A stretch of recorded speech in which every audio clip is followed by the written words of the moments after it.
केवल space science में नहीं, तो एग्रीकल्चर, इंडस्ट्री और हमारे रोजमर्रा के जीवन में हमारे विज्ञान का और टेक्नोलॉजी का बहुत ज्यादा महत्व है। जैसे हम इस हॉल में बैठे हैं, ये हॉल में बिजली है इसलिए हम ये कार्यक्रम कर सके, इस हॉल में एयर कंडीशनिंग इसलिए अच्छी जगह बैठ सके। तो हर चीज में कहीं ना कहीं विज्ञान का प्रयोग है, और इसलिए हमारे देश का भविष्य, जो भविष्य के हमारे देश के नागरिक हैं, हमारे आज के विद्यार्थी हैं, और भविष्य जो है वो विज्ञान और टेक्नोलॉजी से रिलेटेड है। मैं अक्सर एक बात याद रखता हूँ कि innovation, entrepreneurship, science, technology, research, skill and successful practices, we name it as knowledge, and conversion of knowledge into wealth is the future.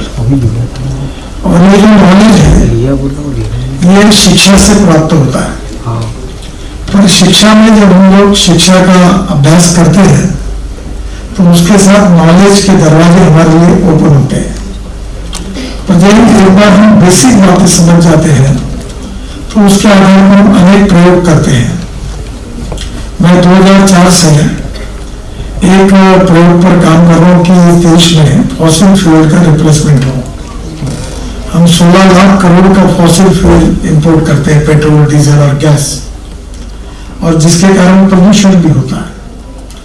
तो जब मैं शुरुआत में अटल बिहारी वाजपेयी जब प्रधानमंत्री थे तो मुझे ब्राजील उन्होंने भेजा था, और वहां मुझे देख कर विश्वास आया कि diversification of agriculture towards energy and power sector. तो जब मैं ये बात कहता था तो वो विश्वास नहीं रखते थे, और आज इतना बदल हो गया है कि हमारे देश का जो बायोमास है उससे भी हम इथेनॉल बना रहे, sugar cane juice, molasses, broken rice, corn, और अभी और मुझे किसानों ने तैयार की बायो इथेनॉल पर थी। बायो इथेनॉल का रेट है 60 रुपया, पेट्रोल का 120 रुपये लीटर। इथेनॉल ग्रीन फ्यूल है और पेट्रोल ये प्रदूषण करने वाला फ्यूल है, फॉसिल फ्यूल है। और ये जो 60 रुपये लीटर इथेनॉल का भाव है, 120 रुपये पेट्रोल का है, तो 1 लीटर इथेनॉल डालने के बाद वो 60% फ्री ऑफ चार्ज इलेक्ट्रिसिटी तैयार करती है गाड़ी, इंजन। तो 60% तो बिजली पे चलती है और 40% इथेनॉल पे चलती है। तो ऑन एवरेज पेट्रोल का भाव 25 रुपये होगा लीटर, इस भाव से एवरेज मिलता है। अब हम 120 रुपये दे रहे हैं, तो कंज्यूमर का भी फायदा है, प्रदूषण की भी कमी है, इनपुट भी कम होगा, और किसानों को भी उनको अच्छे दाम मिलेंगे। मेरे पास हाइड्रोजन की भी गाड़ी है, जो हिंदुस्तान में एक ही गाड़ी है, मैं उसमें घूमता हूँ, मर्सिडीज जैसी अच्छी है। और उस गाड़ी में हाइड्रोजन 3 प्रकार के हैं, 4 प्रकार का है। एक जो कोयले से तैयार होता है वो ब्लैक हाइड्रोजन, जो वेस्ट वाटर और ऑर्गेनिक वेस्ट से तैयार होता है वो ग्रीन हाइड्रोजन बायोमास से, और जो पेट्रोलियम से निकलता है वो ब्राउन हाइड्रोजन। तो मेरी कल्पना भी है कि महानगर पालिका में जो सीवेज वाटर है, जैसे आप टॉयलेट में जो पानी आता है, आपको पता होगा कि हमारी म्यूनिसिपल कॉर्पोरेशन देश की पहली है कि नागपुर शहर में जितना पानी आप टॉयलेट में डालते हैं उसको हम शुद्ध करके महाराष्ट्र सरकार के एमएससीबी को, कोरानी और खापरखेड़ा को देते हैं, जिससे हमारे म्यूनिसिपल कॉर्पोरेशन को 300 करोड़ रुपए साल के मिलते हैं।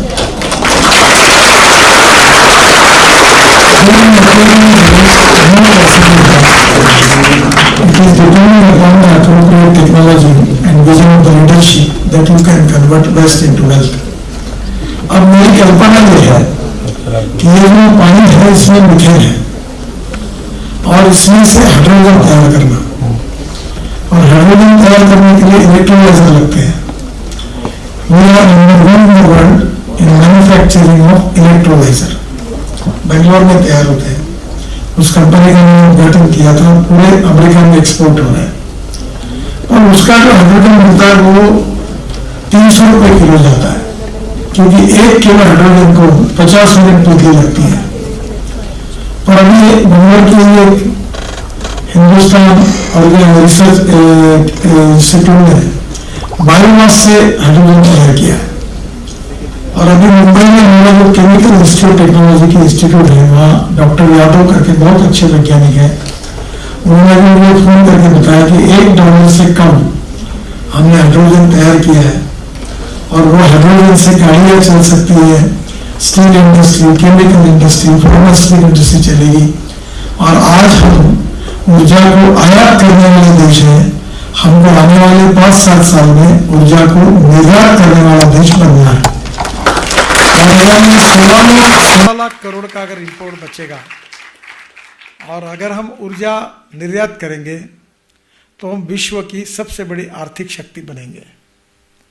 अभी हमने दुबई से हाइड्रोजन के लिए हमारे रिसर्च में उनसे करार किया है और पूरे वर्ल्ड में हमारे वैज्ञानिक अब इसके ऊपर काम कर रहे हैं।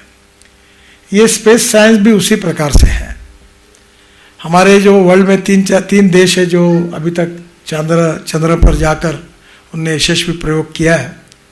अब वहाँ की जानकारी लेकर हम निश्चित रूप से प्रगति और विकास के लिए, हमारे देश के लिए और दुनिया के लिए एक नया दृष्टि दे सकते हैं। और ये सब जानकारियाँ जो होती है ये हमारे विद्यार्थियों तक नहीं पहुँचती। Everywhere we need cooperation, coordination and communication between the stakeholders. और इसके लिए सबसे इम्पोर्टेंट चीज़ है कि हमारे स्कूलों से हमें कौन सी शिक्षा पढ़ाई जा रही है और कौन सी शिक्षा ऐसी है जिसका रिलीवेंस हमारे व्यक्तिगत करियर से भी है और देश के और समाज के विकास के साथ भी जुड़ा हुआ है।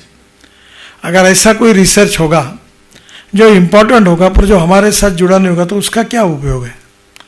हमारे यहाँ जैसे विदर्भ में कोयला है, मिनरल्स है, 80% मिनरल्स महाराष्ट्र के विदर्भ में है।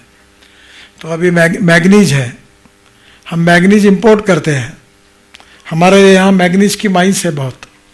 तो नेचुरली हमारे यहाँ इंपोर्ट को कम करना, एक्सपोर्ट को बढ़ाना, और एक्सपोर्ट को बढ़ाने में हमारे युवाओं को रोजगार मिलेगा, प्रगति होगी, विकास होगा और आर्थिक समृद्धता और संपन्नता आएगी। और ये टेक्नोलॉजी और विज्ञान के आधार पर ही हो सकता है। आपको पता होगा कि अभी हमारे यहाँ जो पावर तैयार होती है हम वो कोयले से थर्मल पावर तैयार करते हैं।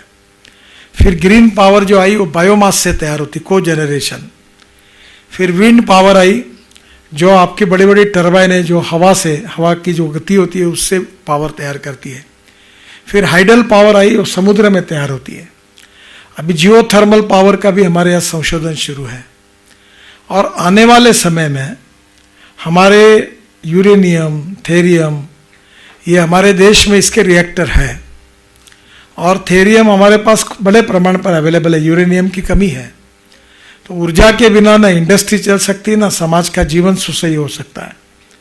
तो कम कैपिटल कॉस्ट में हम ऊर्जा को कैसे तैयार करें और ऊर्जा से प्रदूषण ना हो, ये भी उतना ही महत्वपूर्ण है। और इसलिए आपके पढ़ाई में जो 3 पहलू महत्वपूर्ण है, ecology and environment, ethics and economy. तो एजुकेशन में जो इथिक्स होते हैं वो तो आपको पढ़ाए जाते हैं, वैल्यूज, अच्छा बोलना चाहिए, गुरुजनों का आदर करना चाहिए, छोटी छोटी बातें जो संस्कार होते हैं उसका संबंध मूल्यों के साथ होता है। और संस्कार अधिष्ठित मूल्य से व्यक्ति का व्यक्तित्व निर्माण होता है, अच्छा व्यक्ति होता है और अच्छे व्यक्ति से समाज में मान्यता मिलती है। और अच्छा व्यक्ति जब ज्ञान से परिपूर्ण होगा, नॉलेज एज पावर से परिपूर्ण होगा, तो समाज और देश की प्रगति और विकास होगा। तो मुझे बहुत खुशी है कि आपको वो स्पेस साइंस के बारे में, चंद्रयान के बारे में हम सब लोगों को बहुत कम जानकारियाँ है, क्योंकि हम लोग उसके एक्सपर्ट भी नहीं हैं और स्कूलों में हमको अखबार से, मीडिया से जितनी जानकारी मिलती है उतनी मिलती है। पर मैं बहुत धन्यवाद दूंगा कि हमारी जो इसरो की वॉल म्यूजियम स्कूल के बच्चों के लिए आज इसका इनॉग्रेशन हुआ है, इसको देखने के बाद आपको ये पूरा विज्ञान जो है, ये पूरा जो प्रयोग है, इसकी जानकारी मिलेगी। और इस जानकारी से आपके जो विद्यार्थी है, जो कल के वैज्ञानिक है, डॉक्टर है, इंजीनियर है, जो जीनियस है, उनको इस नॉलेज को देखते हुए और अच्छी कल्पनाएं आएगी और अच्छी विजन प्राप्त होगी और आप फिर देश के लिए अच्छे वैज्ञानिक के रूप में काम करेंगे। एक अक्सर बात मैं कहता हूँ, you can donate eye but you can not donate vision. Lack of appropriate vision, ये हमारी बहुत बड़ी समस्या है। तो हमारा भी जीवन जो होता है वो एक टाइम भी है। हर आदमी को जिसका जन्म है उसका मृत्यु निश्चित है, पर उस कम समय में what we are going to contribute for the society and for the nation is very important। और वो उसके लिए ज्ञान की साधना से ही आपको दृष्टि मिलेगी, और ये ज्ञान का दरवाजा आपके लिए ओपन हो। अभी तो सूर्य पर जाने की बात हो रही, चंद्र पर जाने की बात हो रही, शायद इसके बाद व्यक्ति जाएगा। एक समय अमेरिका में नील आर्मस्ट्रांग चंद्र पर उतरे थे, अब उनके भी प्रयोग, दुनिया के प्रयोग शुरू है, हमारे भी वैज्ञानिक काम कर रहे हैं। और मुझे बहुत मौका मिला अनेक लोगों से मिलने का। डॉक्टर अब्दुल कलाम साहब ऐसे वैज्ञानिक थे कि उनकी दृष्टि बहुत दूर तक थी, और इसलिए आने वाले समय में अभी हमारे यहाँ नागपुर में ड्रोन्स तैयार हो रहे हैं, और उसमें मिसाइल्स जो है वो ड्रोन में फिट करके, जो रडार पे नहीं आती, वो मिसाइल डायरेक्ट हम जाकर हमारे उद्दिष्ट का छेद कर सकते हैं। तो हमारे यहाँ हर जगह पर कुछ ना कुछ प्रयोग हो रहे हैं। अब मैं डिफेंस में पेट्रोल डीजल के बजाय इलेक्ट्रिक, मिथेनॉल, इथेनॉल और हाइड्रोजन पर कन्वर्ट होने के पीछे लगा हूँ। हमारे नागपुर के ही अपने एक समय ऐसे विद्यार्थी आज चीफ ऑफ द आर्मी हैं, मनोज पांडे, नागपुर के हैं। आज बहुत अच्छी बात है कि हमारे यहाँ से बहुत एयर वाइस मार्शल हुए यहाँ। ये चाफेकर, इनके बड़े भाई भी एयरफोर्स में थे। काफ़ी लोग हैं नागपुर में, देव साहब है, काफ़ी लोग आए कि जिन लोगों ने एयरफोर्स में, डिफेंस की सर्विसेज में अच्छा काम किया है। अभी एक वाइस एडमिरल ठाकरे करके रिटायर्ड होके आए, नागपुर के हैं, और इन लोगों ने देश के लिए बहुत अच्छा अच्छा काम किया है। उन लोगों से मैं अनुरोध करूंगा कि उन लोगों का भी परिचय हमारे ये विद्यार्थियों से करने के बाद, उन्होंने क्या प्रयोग किए थे, वो कैसा सोचते हैं, उन्होंने कौन सा प्रयोग करने की आवश्यकता, ये बातें जब आपको बताएंगे तो आपको भी आपके उद्दिष्ट के साथ क्लैरिटी आएगी।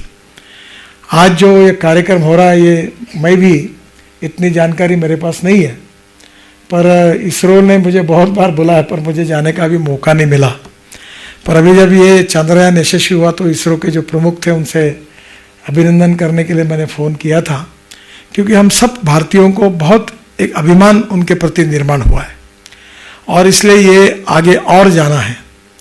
ये जो हमने हासिल किया ये तो शुरुआत है, और तो सही फिल्म शुरू होना बाकी है, तो और आगे जाना है। तो आप जैसे विद्यार्थी जो मेरे सामने बैठे हैं, विद्यार्थिनी भी बैठी है, वो आगे चलकर भविष्य की बहुत अच्छी वैज्ञानिक बनेगी और देश के ज्ञान में बहुत अच्छा क्वालिटेटिव कंट्रीब्यूशन करेगी, और इस क्षेत्र को आगे ले जाने के लिए, देश के लिए अच्छा कार्य करेगी। यही शुभकामनाएं मैं आप सब विद्यार्थी भाई और बहनों को देता हूं। बहुत बहुत धन्यवाद। नमस्कार।